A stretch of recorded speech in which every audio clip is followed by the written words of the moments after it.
ঘুরতে যাব এক জায়গায় আর যাচ্ছি আরেক জায়গায়। তো হে এভরিওয়ান, সবাই কেমন আছেন? আশা করি সবাই অনেক ভালো আছেন। আলহামদুলিল্লাহ আমিও অনেক ভালো আছি। তো আমি আর আমার হাজব্যান্ড বসে বসে গল্প করতেছি, করতে করতে বলতেছি যে অনেক দিন ধরে বাহিরে যাই না, তার কারণে আহানাপু অনেক কান্নাকাটি করে। ও নর্মালি এখন অনেক অসুস্থ, কিছু খাওয়া দাওয়া করে না, খালি কান্নাকাটি করে।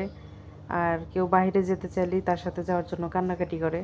তো আমি বললাম আমার হাজব্যান্ডকে, চলো যাই আমি আর তুমি আর আহানাপকে নিয়ে, কারণ মোটরসাইকেল একটা, এতগুলো মানুষ তো আর যাওয়া যায় না। আর তাসিনকে যদি মোটরসাইকেলে উঠানো হয় তো আমিও বসতে পারি না, তার জন্য বলতেছি এবার তাসিনকেও রেখে যাবো। আর তাসিন প্রত্যেক দিনই বের হয় ওর বাবার সাথে, ওর শাওনের সাথে। তো আমি আজকে ভাবতেছি যে আমি একাই যাব। ও রাজি হইলো যে হ্যাঁ চলো যাই। তো আমি অলরেডি রেডি হয়ে গেছিলাম। ওর ওর ওই দিন অফিস ছিল না, তো আমি ভাবলাম যে অফিস যেহেতু নাই তাহলে যাই, এই চিন্তা করেই আর কি ওকে বলা। তো এমনিতেও নর্মালি এখন গার্মেন্টসে আন্দোলন চলতেছে, সবাই জানেন। আর আমার হাজব্যান্ড যেহেতু গার্মেন্টসে চাকরি করে, সেক্ষেত্রে ওর এই কিছুদিন যাবৎ হাফবেলা হয়তো বা অফিসে থাকে আর হাফবেলা বাসায় থাকে এরকম। তো ও যেহেতু স্টাফ, সেক্ষেত্রে ওর দায়িত্বটা একটু বেশি থাকে। ওয়ার্কারদের বন্ধ থাকলে ওর সহজে বন্ধ থাকে না, ওর অফিসে যায় হয়তো বা মিটিং করতে হয়। তা আমরা হচ্ছে ঘুরতে আসলাম, ঘুরতে যাব। যে কথা আপনাদেরকে বললাম যে ঘুরতে যাওয়ার জন্য বের হব, সেই মুহূর্ত আমি মানে রেডি হচ্ছি। তো ওই মুহূর্তে আমার হাজব্যান্ডের অফিস থেকে ফোন আসলো যে ইমার্জেন্সি এমডির সাথে মিটিংয়ে বসতে হবে, তাড়াতাড়ি অফিসে আসতে হবে। রেডি হওয়ার পরে আমি আর মানে ওই দিন আবার শাড়ি পরতে চাইছিলাম, যে শাড়ি পরে বাইরে যাব। পরে বললাম যে থাক আমি আর যাবো না। পরে আমার হাজব্যান্ড বলতেছে তুমি শাওন আসছো, শাওন সাথে করে নিয়ে যাও মিমকে সহ। তো আমি বললাম যে না, আহানাপের এমনি অসুস্থ, মানে অসুস্থ ও। তারপরে আমি যদি ওকে মানে এভাবে নিয়ে যাই, ও বাইরে গেলে অনেক জ্বালাই, ও কারো কোলেই উঠতে চায় না। তো শাওনের কাছেও যেতে চায় না, মিমের কাছেও যেতে চায় না, পরে জোর করে ওদের কোলে দেওয়া হয়। তো এই অবস্থায় ওকে বাইরে নিয়ে গেলে আমার অবস্থা আরও বেশি খারাপ হয়ে যাবে, কারণ ও যথেষ্ট পরিমাণে বড় হয়েছে, কোলে নিয়ে আমি হাঁটতে পারি না।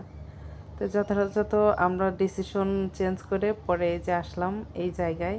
তো এই জায়গাটা মোটামুটি হচ্ছে, এই কিছু মানুষ আসে মনটা একটু পরিবর্তন করার জন্য। তো এখানে এসে দেখি সুন্দর মেলা বসছে, তো কিছু খেলনার দোকান, আবার এই যে কসমেটিক্স এখান থেকে কিছু নিয়ে নেই, কারণ এগুলো হচ্ছে ওয়ান টাইম ইউজ করা।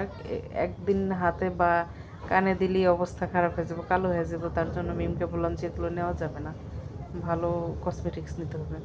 তার জন্য এগুলো আর নেওয়া হয় নাই। আমরা দেখলাম, কিন্তু সুন্দর ছিল জিনিসগুলো, কিন্তু এগুলো বেশি দিন বলতে কি একদিন ইউজ করার পরে এটার রং নষ্ট হয়ে যাবে। আর এই তো এদিক দিয়ে অনেক মানুষজন আছে, আর এখানে কিন্তু অনেক বড় একটা বট গাছ আছে। বট গাছের নিচেই সবাই সাধারণত দাঁড়ায় থাকে।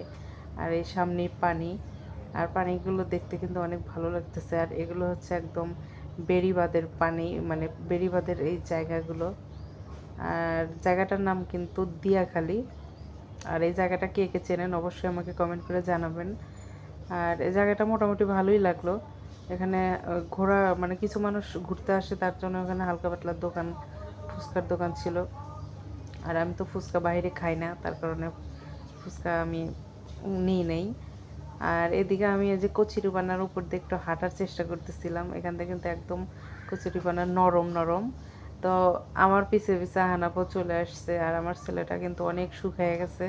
সবাই ওর জন্য দোয়া করবেন, মানে অনেকটা শুকিয়ে গেছে, কিছু খায় না। তো জোরপূর্বকভাবে যা কিছু খাওয়ায় জোরপূর্বকভাবে খাওয়ানো হয়। তো আমরা মোটামুটি ঘোরাঘুরি করলাম। আর এদিকে আমার হাজব্যান্ড ফোন দিয়ে বললো যে তুমি অন্য জায়গায় ঘুরতে যাও ওদেরকে নিয়ে, কিন্তু বললাম যে না, এক জায়গায় আসছি, এখান থেকে ঘুরেই চলে যাব। তো ওইখানে যাওয়ার ইচ্ছা ছিল যে দিয়াবাড়ি যাব, দিয়াবাড়ি না যায় দিয়াখালিতে আসছি। তো নেক্সট টাইম যাব, আর অবশ্যই ভিডিও বানায় আপনাদের মাঝে শেয়ার করব। সবাই ভালো থাকবেন আর আমাদের জন্য দোয়া করবেন। আমাদের ঘোরাঘুরি শেষ, এখন কিন্তু আমরা বাসায় যাচ্ছি। আল্লাহ হাফেজ।